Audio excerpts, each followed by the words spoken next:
వడ్డించే వాళ్ళు తప్ప మిగతా వాళ్ళందరూ పక్కన జరగాలి. వడ్డించే వాళ్ళు మాత్రమే లైన్లో నిలబడాలి.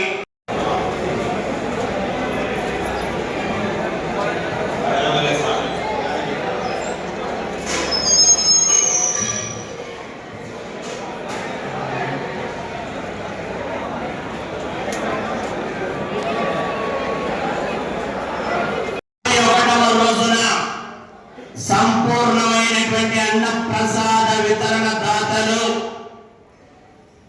ఈ రోజు 33వ వివాహ వార్షికోత్సవ మహోత్సవాన్ని జరుపుకుంటున్నటువంటి పుర ప్రముఖులు, సామాజికవేత్త, వైద్య నిపుణులు, అంతేకాకుండా తన ఎంచుకున్న రంగంలో విశేషమైనటువంటి ప్రతిభా పాఠవాలను నిర్వహిస్తూ దాని ద్వారా సామాజిక కార్యక్రమాలను, సాంఘిక కార్యక్రమాలను నిర్వహించడమే కాకుండా ఆధ్యాత్మికంగా కూడా నేనున్నానంటూ ముందుకు వచ్చేది అన్ని రకాల సహాయ సహకారాలు అందిస్తున్నటువంటి పుర ప్రముఖులు డాక్టర్ ఊర రామూర్తి యాదవ్ స్వామి ధర్మపత్ని గాయత్రి గారు వారి యొక్క వివాహ మహోత్సవం 33వ వార్షికోత్సవ వివాహ మహోత్సవం. ఈ సందర్భంగా మన దివ్య సన్నిధానంలో వారి 51వ రోజున సంపూర్ణమైనటువంటి అన్నదాతలుగా 51,116 రూపాయలు వారి వంతు సహకారాలు అందిస్తున్నారు. స్వామి శరణం. వారిని, వారి కుటుంబాన్ని, వారి వ్యాపార సంస్థల శ్రేష్ఠరాయితోటి సకల సిరి సంపత్తులు తొలగిపోయేటట్టుగా ఆశీర్వదించాలని హరిహర పుత్రుడు అన్నదానప్రమైనటువంటి అయ్యప్ప స్వామి వారిని అన్నపూర్ణమాతల ఆలయ కమిటీ పక్షాన, అన్నదాన కమిటీ పక్షాన, అన్ని దీక్షా స్వాముల మానదారుల దీక్షా స్వాముల పక్షాన మనస్ఫూర్తిగా వేడుకుంటూ స్వామి శరణం. శతమానం భవతు శతాయ పురుష శతేంద్రియాయ సేవేంద్రియే ప్రతిష్టతి ఇష్టకామ్యార్థమనోవాంఛాఫలసిద్ధిరస్తు తథాస్తు. ఐశ్వర్యాయురారోగ్యాభివృద్ధిరస్తు తథాస్తు. నిజనిజవస్తు వాహన పుత్ర పౌత్రాభివృద్ధిరస్తు అఖండ వ్యాపారాభివృద్ధిరస్తు అఖండ లక్ష్మీ కటాక్ష సిద్ధిరస్తు ఇష్టదేవతానుగ్రహ సిద్ధిరస్తు కులదేవతానుగ్రహ సిద్ధిరస్తు సర్వదేవతానుగ్రహ సిద్ధిరస్తు. శ్రీ పూర్ణ పుష్కరాంబా సమేత పుత్ర అయ్యప్ప స్వామి వారి మండలకాల దీక్షాయాత్ర పూజ పరిపూర్ణ ఫల సిద్ధిరస్తు. మీరు ఇలాగే శత వసంతాలు ఆయురారోగ్యాలతోటి, అష్టైశ్వర్యాలతోటి సామాజిక, సాంఘిక, ఆధ్యాత్మిక సేవా కార్యక్రమాలను ఇలాగే కొనసాగించాలని నిండు నేను పూర్ణాయుష్కులే మీ దంపతులు చల్లని దీవెన హరిహర పుత్రుడు అన్నదానప్రభువైనటువంటి అయ్యప్ప స్వామి వారి అన్నపూర్ణమాత చల్లని దీవెనలు మీ కుటుంబం మందు ఉండాలని దీక్షా స్వాములందరి పక్షాన, ఆలయ కమిటీ పక్షాన మనస్ఫూర్తిగా కోరుకుంటున్నాం. స్వామి శరణం. స్వామి శరణమయ్యప్ప. అలాగే ఈనాటి కార్యక్రమాన్ని ఉద్దేశించి వారిని కూడా 2 నిమిషాలు. స్వామి శరణమయ్యప్ప. ఒక 2 నిమిషాలు అందరికి ఆకలితుండొచ్చు. ఎందుకంటే నేను ఒకటే నమ్ముతాను, మన పుట్టుక, మన జీవన విధానం, మన మరణం కూడా ఆల్రెడీ రాసి ఉంటుందని. దాని నమ్మకమే నేను అనుకోకుండా మొన్న ఫారూక్ ఇచ్చినాడు, నన్ను పిలిచి నేను ఇక్కడికి వచ్చిన. నన్ను అయ్యప్ప గారు పిలిచినట్టే నేను ఇక్కడికి వచ్చిన. నాకు ఈ ఆలోచన లేదు, కానీ ఆ రోజు నా నుండి అయ్యప్ప గారు వచ్చిన వాక్యాలు నేను ఖచ్చితంగా మీకు సూర్యాపేటలోనున్న అయ్యప్ప భక్తులకు ఒకనాడు భోజనం ఖచ్చితంగా పెట్టాలనుకున్నాను. ఇది యాదృచ్ఛికం అయ్యప్ప స్వామి ఇది డిసైడ్ చేసింది అనుకున్నాను. ఎందుకు యాదృచ్ఛికం అంటే నాకు అవాళ నేను ఖచ్చితంగా పెడతానన్న డేట్ నాడు నా మ్యారేజ్ డే గుర్తులేదు, నా వివాహం రోజు గుర్తులేదు, వచ్చేసిన చెప్పేసిన. కానీ ఇంటికి పోయిన తర్వాత రమేష్ రెడ్డి అంటుండే నీ నెలలో పెడతాను 50 రాష్ట్రం అంటే ఇప్పుడే పెట్టి వేయను పోయి మా మేడం అడిగిన ఈ మధ్య నేను పెడతా అంటే ఎందుకంటే మనకు 11వ తారీఖు మ్యారేజ్ అప్పుడు గుర్తొచ్చింది నాకు. భగవంతుడు అయ్యప్ప స్వామి నా మ్యారేజ్ డే అన్నాడు మీకు పెట్టవలసింది కాబట్టి ఆల్రెడీ రాసున్నది కాబట్టి నేను అందుకే నేను నమ్ముతాను మన జాతకం ఆల్రెడీ మన పుట్టుక రాసి ఉంటుంది అనేది, మనం ఎట్లా జరగాలో జరుగుతుంది. ఇవాళ నా జీవన విధానం కూడా నేను ఒక పల్లెటూరులో పుట్టిన, ఒక గవర్నమెంట్ స్కూల్లో పుట్టిన, ఒక పేద కుటుంబంలో పుట్టిన. ఇవాళ కూడా నా జీవన విధానం నా చిన్నప్పుడు ఎట్లుందో ఇవాళ నా జీవన విధానం అదే అట్లే ఉంటుంది. అవాళ ఉండి ఉండగా ఒక కూర 2 కూరలతో ఎట్లా తిన్నామో ఇలా అన్ని ఉన్నా నేను ఒక కూర 2 కూరతో తినట్టు లేదంటే నేనేదో పంచభక్ష పదార్థాలు తినట్టునో లేకపోతే రోజు ఉదయం నుంచి సాయంత్రం ఈనాడు పచ్చళ్ళు తినను. కాకపోతే ఈనాడు పచ్చళ్ళు బంద్ పెట్టి ఎందుకంటే బీపీ షుగర్ వస్తే బీపీ పెరుగుతుంది అనేసి పచ్చళ్ళు బంద్ పెట్టే కానీ మామిడికాయ పచ్చళ్ళు అంటే నాకు కూడా ఇష్టం ఉండేది. అదే జీవన విధానాన్ని ఇవాళ నేను దాదాపు 33 సంవత్సరాలు మ్యారేజ్ అయిన తర్వాత సూర్యాపేటకు వచ్చి 32 సంవత్సరాలు అవుతుంది. 32 సంవత్సరాలు కూడా నా జీవన విధానం అందరి లెక్క మా మంగిలా ఎట్లుందో నా మంగిలా జీవన విధానం ఎట్లుందో నాది కూడా గట్టి ఉంటుంది. పొద్దున్న ఛాయ్ తాగుతాం, సాయంత్రం టిఫిన్ చేస్తాం, పొద్దున్న టిఫిన్ చేసేది. కానీ ఆ జీవన విధానంలో నాకు భగవంతుడు నన్ను ఒక డాక్టర్ చేసిండు. కష్టపడ్డా అనుకున్నాను భగవంతుడు నాకు ఇచ్చిన ఒక డాక్టర్ అయినందుకు ప్రజలకు సేవ చేసేవాడు. అలాగే నాకు వచ్చిన సంపాదనలో 10% ప్రతి సంవత్సరానికి 10% నేను వైద్య విద్యం ఆధ్యాత్మికం ఖచ్చితంగా నేను ఖర్చు పెడతాను. నా పాలసీ అది. ఎక్కడి నుంచి అయితే మనం వచ్చినామో ఆ పేద ప్రజలు నేను ఎక్కడి నుంచి అయితే వచ్చినో అదే పేద ప్రజలకు స్కూల్లో బుక్స్ ఉంటే ఇస్తాను, స్కూల్లో ఏదైనా అవసరం ఉంటే ఇస్తాము, వైద్యం ఏదైనా అవసరం ఉంటే ఖచ్చితంగా సాయం చేస్తుండే కదా సార్. క్యాంపులు కూడా కండక్ట్ చేసి మేము సాయం చేస్తాం. మొన్ననే దాదాపు 10 లక్షల విలువ చేసే ఒక కార్పొరేట్ వైద్యం హైదరాబాద్లో జరిగే వైద్యం సూర్యాపేటలో నా ఆధ్వర్యంలో వినూత్నంలో ఇవాళ దాదాపు 15 లక్షలు విలువ చేసి చాలా మందికి ఇవాళ లివర్ ఎట్లుంటుంది అవన్నీ టెస్ట్ చేసాం. రానున్న రోజుల్లో కూడా నా సంపాదనలో ఖచ్చితంగా 10% సంవత్సరానికి విద్య, వైద్యం, ఆధ్యాత్మికం ఈ మూడింటి కూడా ఖచ్చితంగా చేస్తాను. ఇవాళ నిజంగా ఇవాళ నేను ఈ ఆర్గనైజర్స్ ఇవాళ అయ్యప్ప స్వామి టెంపుల్ ట్రస్ట్ మెంబర్స్ అనుకోండి ఆర్గనైజర్స్ ఖచ్చితంగా అభినందిస్తున్నాను. ఇందరికి మాతర కార్యాన్ని ప్రతి సంవత్సరం నాకు తెలిసినప్పటి నుంచి ఎన్నో సంవత్సరాలు చూస్తున్నా. ఉచిత భోజనాన్ని ఇవాళ ఆర్గనైజర్ సాహసంలో డోనార్స్ చేయొచ్చు, కానీ ఆర్గనైజ్ చేయడం కూడా పెద్ద గొప్పతనమే. ఇలా ఇంతమందికి మనం ఇలా భోజనం ఇలా అందిస్తున్నామంటే నిజంగా మీరు ఆర్గనైజర్స్ను ఇవాళ అయ్యప్ప స్వామి టెంపుల్ మొత్తం అలనాడు 20 అయ్యప్ప స్వామి టెంపుల్ కట్టిన వాళ్ళని కూడా వాళ్ళ ఆర్గనైజేషన్ వాళ్ళని కూడా అందరినీ నేను అభినందిస్తూ మంచిగా మీకు ఒక అయ్యప్ప మీ అందరినీ కూడా మీ కుటుంబాలను మంచిగా చల్లగా చూసుకుంటూ మీకున్న ఈ బ్రేకులు ముఖ్యంగా నేను బ్రేక్ చెప్తున్నా, మీ బ్రేకులు కాదు ఇది పర్మనెంట్ ఆల్కహాల్ బ్రేక్స్ ఇచ్చేయాలని మీకు కోరుతున్నా. మందు తాగేవాళ్ళు ఉంటే ఖచ్చితంగా మొత్తం బంద్ చేయండి.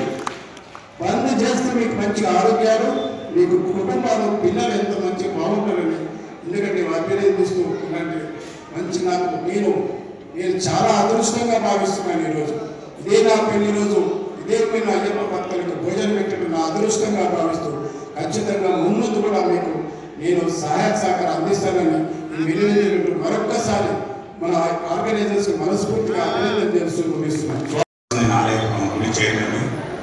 నేను ఒక మాట చెప్పదలుచుకున్నాను డాక్టర్ గారి నుంచి. మా అమ్మ నాకు జన్మ ఇస్తే డాక్టర్ గారు నాకు పునర్జన్మించారు. నేను ఎవరినైనా మర్చిపోతున్నాను కానీ తల్లిదండ్రులు తర్వాత డాక్టర్ గారిని అయితే ఈరోజు వరకు మర్చిపోను. 2018లో డాక్టర్ గారు నేను ఏ స్టేజ్లో వచ్చినా నాకే తెలియదు హాస్పిటల్కి. డాక్టర్ గారు 2 గంటలు నిలబడి నన్ను బతికించారు. ఇది నేను బతుకున్నన్నాడు నేను డాక్టర్ గారిని గుర్తుంచుకుంటాను. స్వామి ఏ శరణం.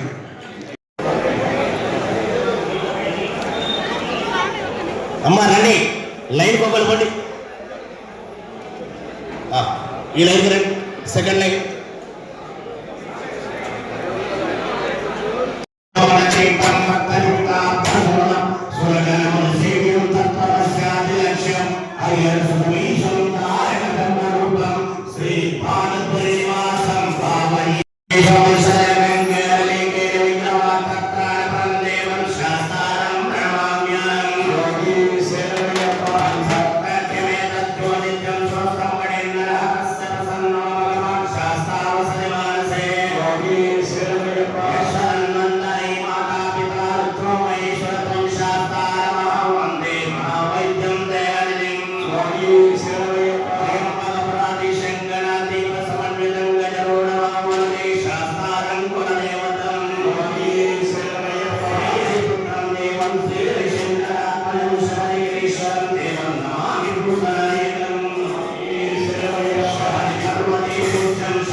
పూజలో అయ్యప్ప పెద్ద పూజలో అయ్యప్ప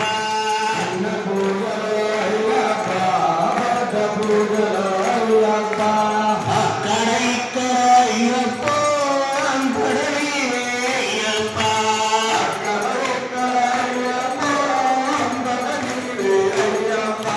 సూర్యాపేటలో అయ్యప్ప శబరినగర్లో అయ్యప్ప స్వామి శరణం అయ్యన్ శరణం శరణమయ్యప్ప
శాంతమానస సంస్థ